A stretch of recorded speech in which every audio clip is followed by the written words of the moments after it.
Excited to have on the phone. Finally, I get to talk to somebody who covers the Jets instead of having to deal with all the Dolphin contingency here in Miami. But I do get a New York Jets representative who covers them for NJ.com. Darryl Slater joins us. You can check him out on Twitter at Darryl Slater. And Darryl, it's been an interesting, 3 games in 11 days. Very interesting, but it just, the drama keeps turning up with the New York Jets. Now we hear the name LeVeon Bell. What is going on with this exactly?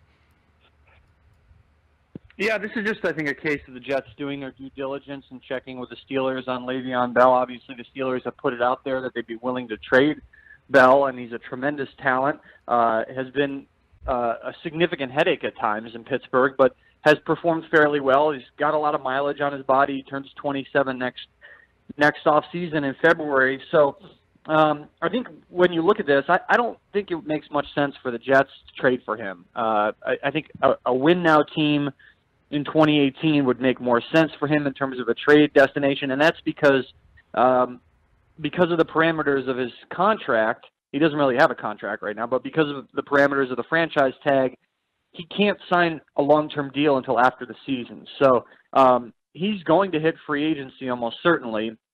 So there's no assurances that if you trade for him right now, give up a draft pick, that you'll even be able to sign him long term. And for a team like the Jets, it doesn't really make much sense. They're building for the future, so they might as well wait it out until next March and try to get this guy in free agency if they want to do that.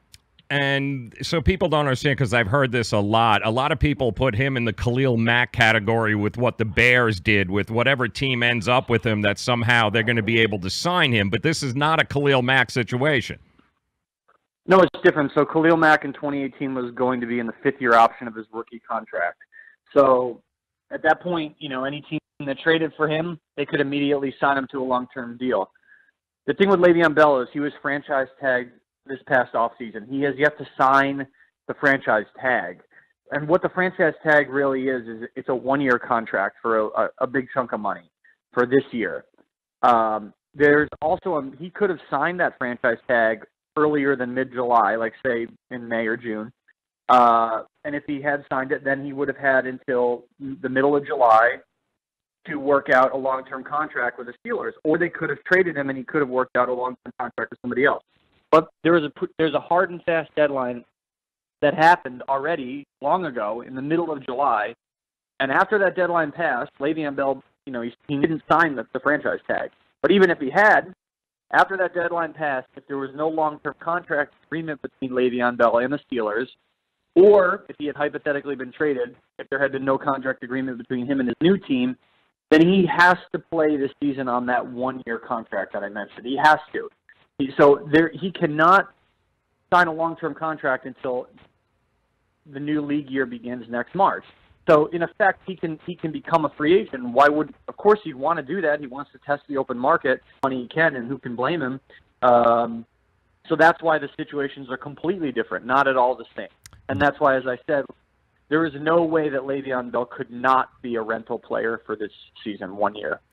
Darryl Slater joining us, NJ.com, covers the New York Jets. And it wouldn't, and I guess the reason that this story has gained some legs is because we don't know what the situation, or at least the long-term situation, with Todd Bowles is. He's kind of in a must-win now situation. But Mike Maccagnan is really the one that's going to be calling the shots as far as whether they go all in or they don't go all in. But is it to the point right now with the New York Jets that they're willing to do whatever they can do to win now and possibly make the playoffs? No, I think that would be, in this case, that would be foolish because, look, I think if you were able to get Le'Veon Bell this year, if it was a Khalil Mack situation, and he would be worth trading a draft pick for. The Steelers are in a situation where, presuming Le'Veon Bell is not back with them, which there's no way he's going back to the Steelers, but say he leaves in free agency after this year, they're in line to get a compensatory pick in 2020. That would probably be a third-round pick. So they're looking for more than that in a trade. They're probably looking for either a second-round pick or 2/3 or a third and a fourth. So if the Jets were able, Jets don't even have a second-round pick next year because of the Sam Darnold trade. But if the Jets were willing to trade a pick like well, say they're willing to give up both of their third-round picks next year, and they have two. It would make sense if they could have signed him long-term. Like, there is no point in the Jets giving up multiple draft picks in a year when they're not a win-now team. I know we talk about Todd Bowles needing to win. Well, he can go win 7 or 8 games, maybe even 6 games at this point, and potentially be retained because Christopher Johnson, who's the acting owner of the team, has said there's no playoff mandate for Todd Bowles. So it's not like he has to make the playoffs and he has to win 10 games and they have to go all in. Of course, they're trying to win every week, but the Jets are a team that is rebuilding, and they're in a year into this rebuilding process, so it's not like they're just starting, but it doesn't make sense for them to go completely all in with a player like Le'Veon Bell in a trade. Darryl Slater joining us, NJ.com, covers the New York Jets.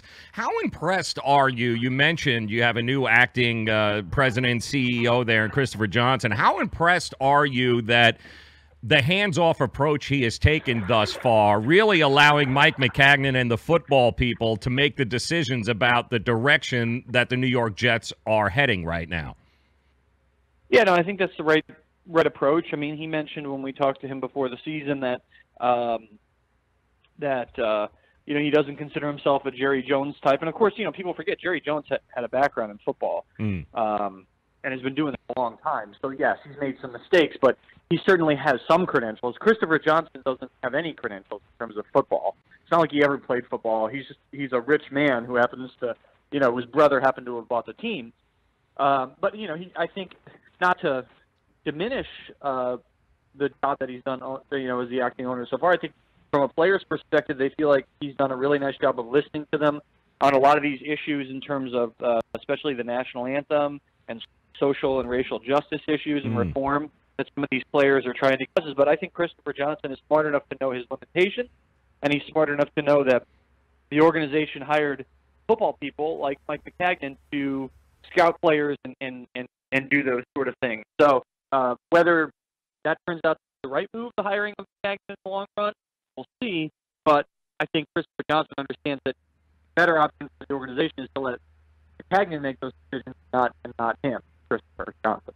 Yeah, no, we'd make and sometimes you just don't get that. Your ego's getting away, and all of a sudden people start stepping all over people's shoes that they shouldn't be, and we've seen that throughout the history of the New York Jets organization. So it is a little refreshing that the football people are making football decisions here, and the owners are just kind of staying out of the way. But, I mean, moving forward here, it was a rough, 3 games, 11 days. You got a lot of fans, and you know this, Darryl, that have been complaining about taking the damn training wheels off. Baker Mayfield, they let him throw the ball over the field, and we're getting all sorts of blowback here, feeling that they won't let him throw any more than a bunch of screen passes here. What is the thought going around this team with Sam Darnold and the offense moving forward?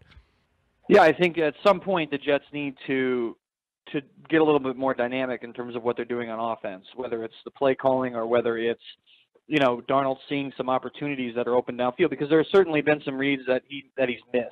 So I think at some point, yes, of course, the West Coast offense is predicated on a lot of these short timing throws, but at some point you need to take some shots. And I think that's the next step for Sam Darnold, is to recognize those opportunities, and for Jeremy Bates to put Sam Darnold in those sort of positions where he can do that. Now, the other thing is, the Jets' offensive line is suspect at best. I mean, this is not, and they're playing a team in Jacksonville this week that has a fantastic defensive front. So do you really, the other side of it is, yeah, people want Sam Darnold to throw the ball deep, but do you really want him sitting back there for 2, 3, 4, 5 seconds, if he even gets that much time, and dropping back and trying to throw the ball down the field in the time that requires, and you're giving the Jaguars front all that much more time to get there. So I don't know if, having Sam, yes, obviously you want to have deep passes, connect, but you have to know your limitations. And the Jets have a suspect offensive line going up against one of the NFL's best defensive fronts this week in Jacksonville on the road. And, maybe this week is not the best week to take the training wheels off because, the bike might break. I think that, the Jaguars might, stomp on the bike and break it. But, yeah, so you need to balance your limitations, and the Jets have limitations on their offensive line, as a lot of teams do compared to what the Jaguars bring at their front. So the Jets are going to need to run the ball really well this week and give Sam Darnold third and short opportunities where the Jaguars pass rushers can't just sit there, pin their ears back, and go after him. How impressed have you been, Darryl, with the defense and the defense played exceptionally well in that Browns game right up until Baker Mayfield was a different quarterback and it kind of changed the complexion of that game. But that defense kept them in that game, and I have a feeling this defense is going to keep this team in a lot of games this year, hoping that maybe Sam Darnold and the offense can figure it out. But have they been better than what was originally expected, or are they just about what we thought we'd have? Yeah, I think, there's been moments where, they were fantastic in week one, obviously. And you mentioned the second half being an issue against Baker Mayfield. They gave up like 211 yards in the second half.